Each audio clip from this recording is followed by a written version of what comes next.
By the end of this video, you will know exactly how to think like an automation expert or an AI architect. And it really comes down to three simple things. Understanding this concept is going to be the foundation of everything you build. And I see a lot of people who are new to AI and automation who don't have a clear understanding of this. And I see this a lot of the time with the clients that I work for. I've built my AI agency to over $10,000 a month, and I've sold my automation workflows to thousands of customers. And really, all you need to know when it comes down to automation is these three things. First, you need to understand the input. What is it that we are working with here? Do we have a bunch of lead data? Do we have a text prompt? Do we have some sort of video script or transcript or a meeting transcript? What is it that we are working with, right? Most people I find want to skip straight to step two, which is processing. What is the system going to do? How is it going to process this information, right? But if we don't understand the input, it's hard for us to understand the processing. But in order for us to understand the processing, there's actually something even more important that we need to know. And that's number three. Number three is output. What do we want the system to return to us? What are we actually trying to do? What are we trying to achieve? And understanding this is going to set you on the path to success. I guarantee it. This is the most foundational thing that you need to understand. And what's cool is that systems like N8N are actually already built this way. If you open up any one of these nodes, you can see here that we basically have these three things. We have the input. What is the data that we have? We have the processing here in the middle, and then we have the output here on the right side, the end result. And not only does our entire flow have this end to end, but again, if we go into each one of these nodes, we also have these same steps: input, processing, output. So this is how you start thinking like a system architect, right? And so let me just give you an example here and why this is so important, right? Everything is a bunch of like if-then statements. If I have this, and I change it in this way, then I can get this result. So this is the type of conversation you want to have with your clients, right? What are you hoping to achieve? Because if you don't know what your end goal is, you're going to have a hard time building these systems. And so let me just give you an example of how this system works. And so first, what we have here is the chat message. And this is just the input, right? So what data do we have? And this is just going to come straight from the chat, right? We can tell it anything.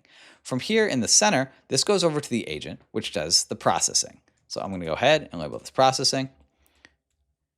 And then at the end, again, we have the final output. So what is it that we're doing, right? And so we have a client, and say the client says to us, I want to be able to create viral video scripts from any given topic. And we're like, all right, cool. We basically understand the concept of the system, but like, what is the input? Where are you getting this data from? Is this off the top of your head? Are you scraping transcripts? Are you getting news sources? Are you finding this on social media? Where are you getting the data, right? And so maybe your client just says like, I like to take long walks, and when I walk, I think a lot, and I have thoughts, and I want to just be able to write video scripts from my thoughts. And you say, all right, cool. So we'll just have a chat message here that you can just drop your thoughts into, right? So great, we've basically understood our input. And then we say, okay, so once the viral video script is written, like how do you want to get that script, right? And he says, well, I use Slack a lot, so I'd like this delivered in Slack. And so I think it's really helpful to first understand what information you have and then what you want the end result to be, right? And now you know how to build a system that processes it. So what we're going to do is we're going to take the input, this chat message, and we're going to feed it, in this case, to an AI agent. So I just wrote a little prompt here. It says, you are a helpful script writing assistant. Your tasks are as follows.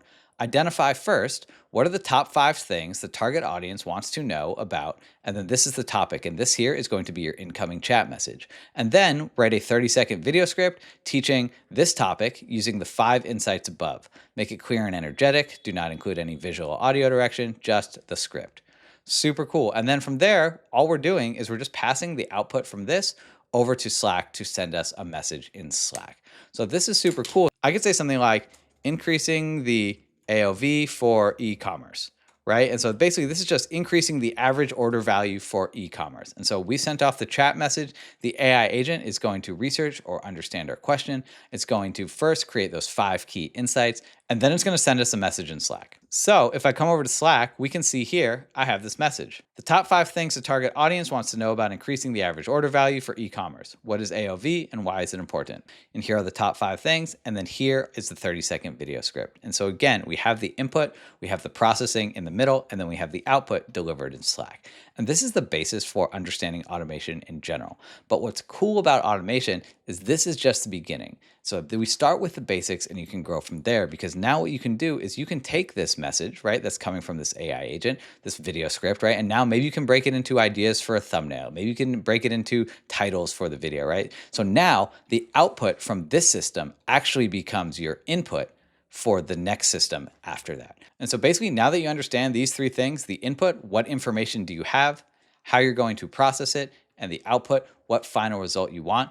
you now understand how to think like an automation expert. If you thought this video was helpful, please subscribe to the channel. And if you're interested in selling systems like this to clients, check out this video up here where I show you my top 3 automations that make me over $5,000 a month. I'll see you over there.